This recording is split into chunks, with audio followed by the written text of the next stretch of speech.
दोस्तों, आशा करता हूँ कि आप सभी लोग स्वस्थ होंगे।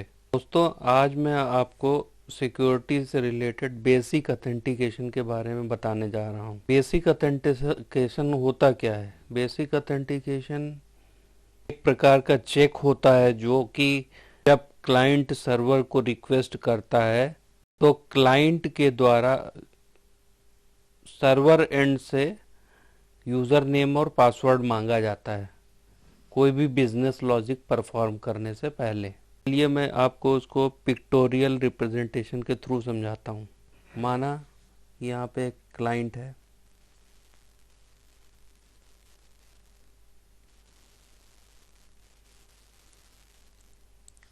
क्लाइंट ने सर्वर को रिक्वेस्ट भेजी,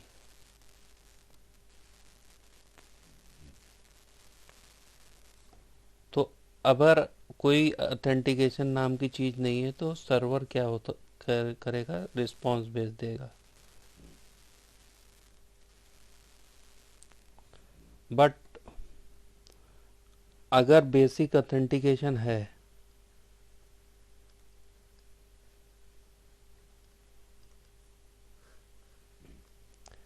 उस केस में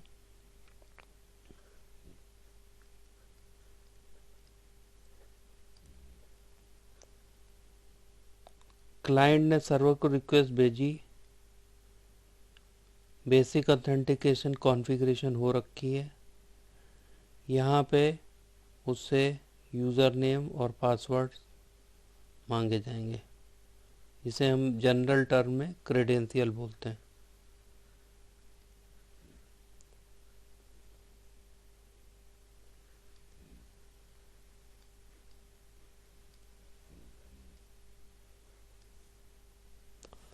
अगर उसने user name password correct they दिया तो सर्वर के पास बिजनेस लॉजिक परफॉर्म करने के लिए रिक्वेस्ट को आगे भेज देता है एप्लीकेशन, और सर्वर उस रिक्वेस्ट को प्रोसेस करके एक रिस्पॉन्स क्लाइंट की तरफ भेज देता है। बट अगर यहाँ पे वो रिक्वेस्ट क्रेडेंशियल फेल हो जाते हैं, जो भी यूज़र नेम पासवर्ड का कॉम्बिनेशन अगर गलत देता है क्लाइंट, तो यहीं पे एरर मैसेज इसको रिटर्न कर देता है। यहाँ एरर मैसेज आ जाएगा।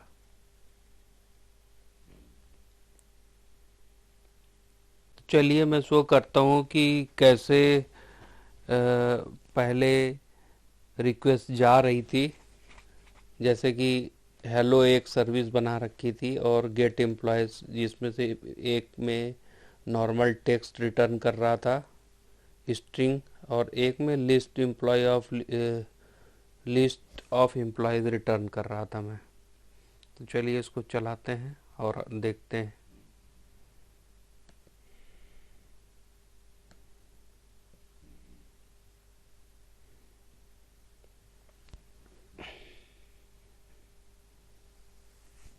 सर्वर चल गया है, अब देखते हैं आगे।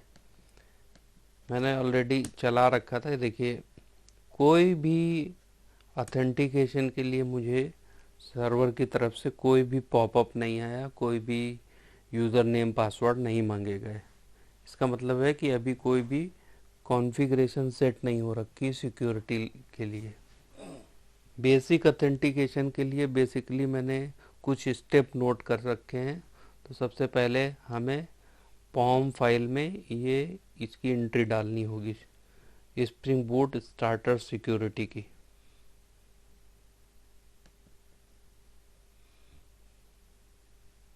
ये डिपेंडेंसीज के अंदर जाएगी।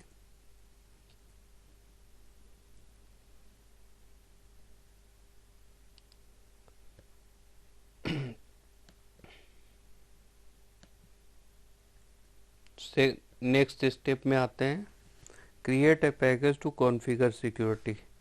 तो एक पैकेज बनाते हैं, और ये बात हरदम ध्यान में रखेंगे कि पैकेज कॉन्फ़िगरेशन जितनी भी फाइलें बनेंगी वो रिसाइड अंडर बूट फोल्डर।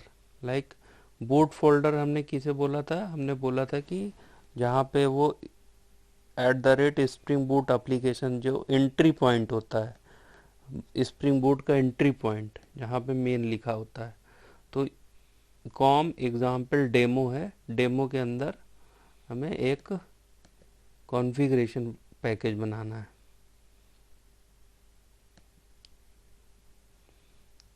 यहाँ तक कॉम एग्जाम्पल डेमो सेम था और उसके अंदर कॉन्फ़िगरेशन। तो अभी ये एक पैकेज बन गया है, रिफ्रेश कर लेते हैं, ये अपनी जगह पे आ गया। अब एक सिक्योरिटी कॉन्फ़िग नाम की एक क्लास बनाते हैं।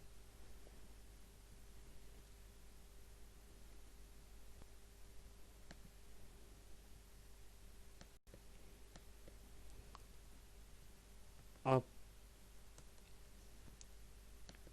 ये एक कॉन्फ़िगरेशन फाइल है, तो यहाँ पे हम कॉन्फ़िगरेशन एंड नोटेशन इंपोर्ट कर लेते हैं। स्प्रिंग फ्रेमवर्क के अंदर ही होता है, कॉन्टेक्स्ट पैकेज के अंदर।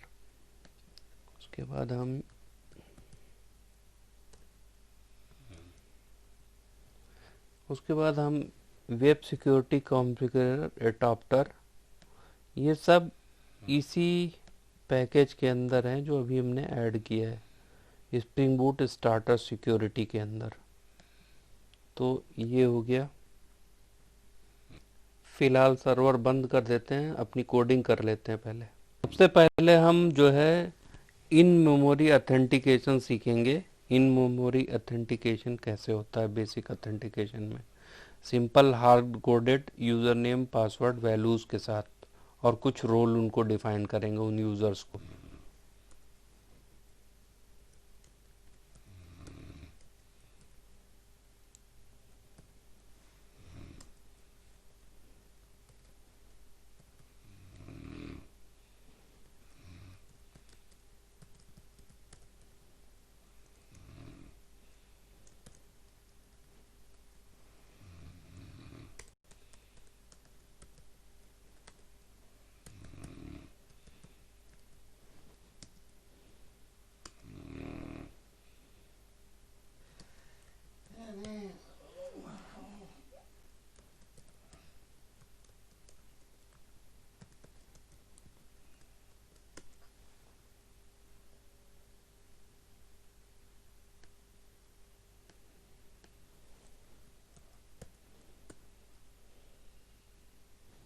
तो हम इन मेमोरी ऑथेंटिकेशन यहाँ पे लेंगे, साथ में कुछ यूज़र डिफाइन करेंगे।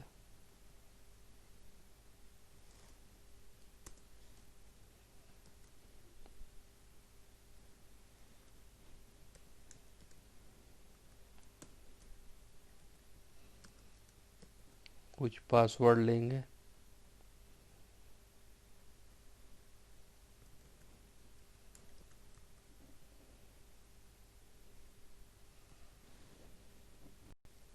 पासवर्ड इनकोडर भी डिफाइन करना पड़ता है साथ में।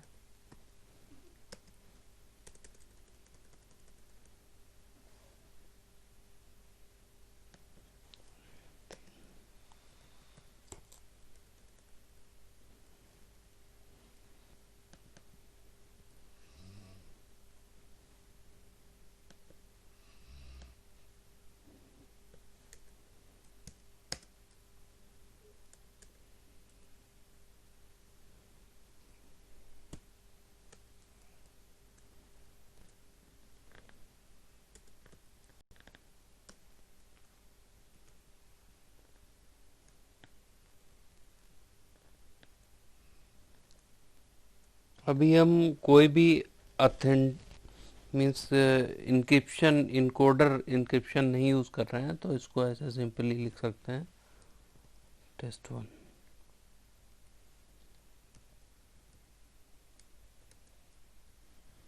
अब रोल्स डिफाइन करेंगे।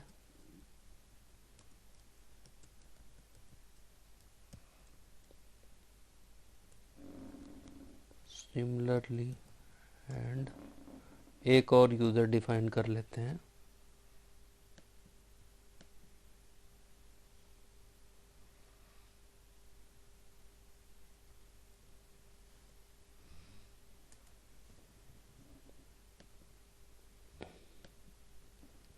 और उस यूज़र को कुछ और ही रोल दे देंगे।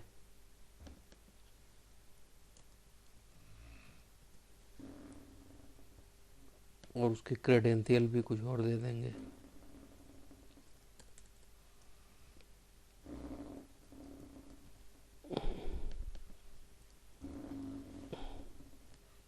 ये हटा देते हैं। अभी हम इसको ऐसा कर लेते हैं, ओवरराइड करते हैं एक मेथड।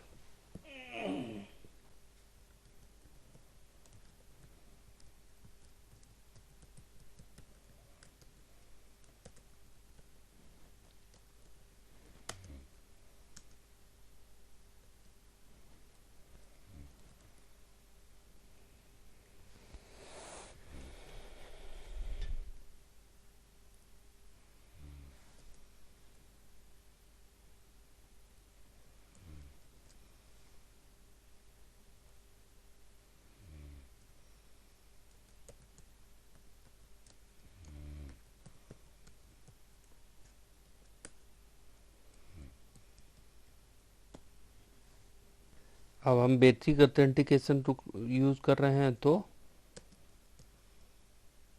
बेसिक करेंगे, एंड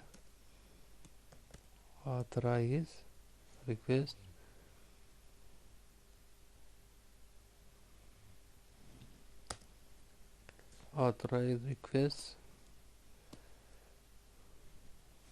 और मैचेस यूज़ करेंगे। सारी रिक्वेस्ट, लगभग सारी रिक्वेस्ट जो भी आएंगी जिनका role has role, admin role वालों को ही एक्सेस देंगे। और 3-4 चीज़ें और जो मैंने कॉपी कर ली है एक्चुअली में, इनके बारे में आप डॉक्यूमेंटेशन में पढ़ सकते हैं। लाइक ये CSRF सिक्योरिटी के लिए है, cross site request forgery support के लिए है ये,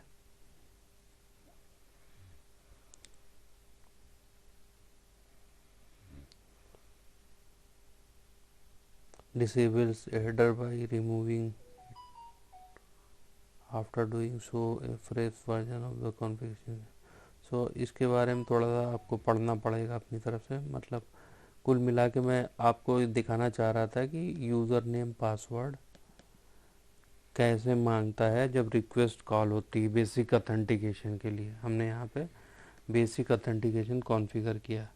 अब ये कॉन्फ़िगरेशन दिया है तो ये एक्चुअली क्लास पाथ में है, इसके बूट फाइल के क्लास पाथ में ही है ये।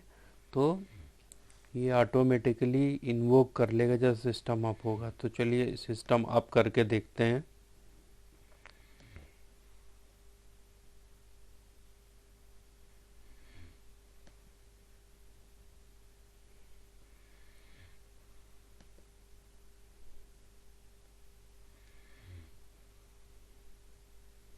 अब सिस्टम अप हो चुका है।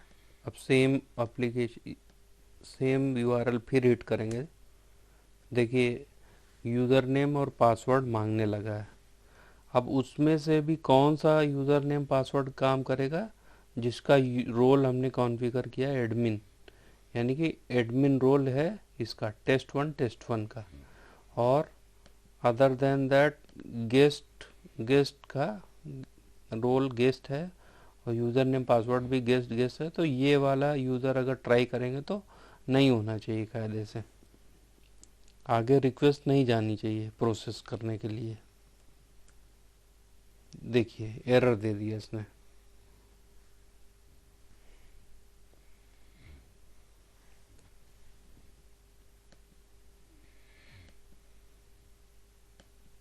फिर से एक बार क्लियर करके फिर से अब हम एक्चुअल टेस्ट वन से करेंगे जिसका एडमिन रोल है टेस्ट वन। देखिए इसमें भी आ गया है। और सिमिलरली फिर से क्लियर कर लेते हैं एक बार मेमोरी। अब इसमें रिक्वेस्ट करते हैं, तो इसमें भी टेस्ट वन जब डालेंगे, क्योंकि हमने सारी एक्चुअली यूआरएल्स को मैप कर लिया है। देखिए इसमें भी पासवर्ड आ रहा। तो आप देख सकते हैं कि ये चीज़ जो मैंने बताई थी कि अगर आप गलत पासवर्ड देते हो, यूज़र नेम पासवर्ड क्रेडेंशियल्स, तो ये एक एरर मैसेज 403 दिखा रहा था। और अगर आप सही पासवर्ड देते हो तो जो सर्वर में आपका बिजनेस लॉजिक लिखा हुआ है गेट रिक्वेस्ट में, वो रिटर्न कर दे रहा है सीधे सीधे। तो अभी हमने कोई बिजनेस लॉजिक तो नहीं लिख रखा है, लेकिन हमने सिंपली यहाँ पे टेक्स्ट रिटर्न करा रहे हैं और लिस्ट रिटर्न करा रहे हैं। लिस्ट में सीधे सीधे एक ऑब्जेक्ट बना के सेट वैल्यू करके, और एक लिस्ट में ऑब्जेक्ट में दोनों ही एम्प्लॉय ऑब्जेक्ट, दो ऑब्जेक्ट एम्प्लॉय के बनाए, दोनों को ऐड करके रिटर्न करा दिया है। सिंपली वही जो है हमें यहाँ पे रिटर्न हो रहा है। तो दोस्तों आगे मैं बताऊंगा कि कैसे हम एक query, SQL query, my SQL query apply करके और डेटाबेस से रियल टाइम जो है यूज़र नेम पासवर्ड का बेसिक ऑथेंटिकेशन देखेंगे। तब तक के लिए धन्यवाद।